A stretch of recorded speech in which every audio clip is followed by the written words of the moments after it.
Welcome to Kenton's videos. Enjoy the video. In this video, I will explain how to set up a stop loss on Thinkorswim. A stop loss is a crucial risk management tool that automatically sells a security once it hits a predetermined price. This helps you limit potential losses and safeguard your capital. Thinkorswim provides various stop order types, including standard stop, stop limit, and trailing stop orders.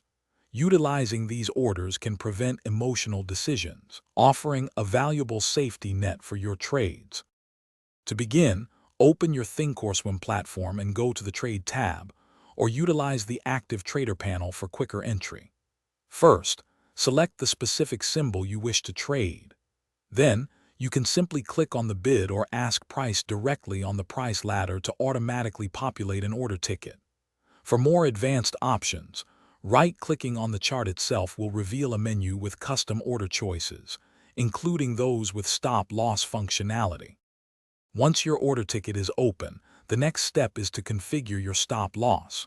Change the order type from limit or market to stop or stop limit.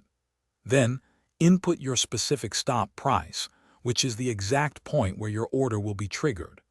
You'll also need to select a time in force, such as day for the current trading day, or good till canceled for longer duration. Thinkorswim also offers advanced options like trailing stops or bracket orders for comprehensive risk management. Before finalizing, always take a moment to thoroughly review your order on the confirmation screen. Double-check all the critical details, including the symbol, the number of shares or contracts, the chosen order type, and especially your stop price. Once you are confident everything is correct, click the Confirm and Send button to place your order.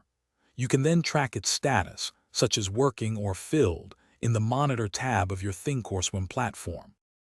Thanks for watching. Consider subscribing if we helped you.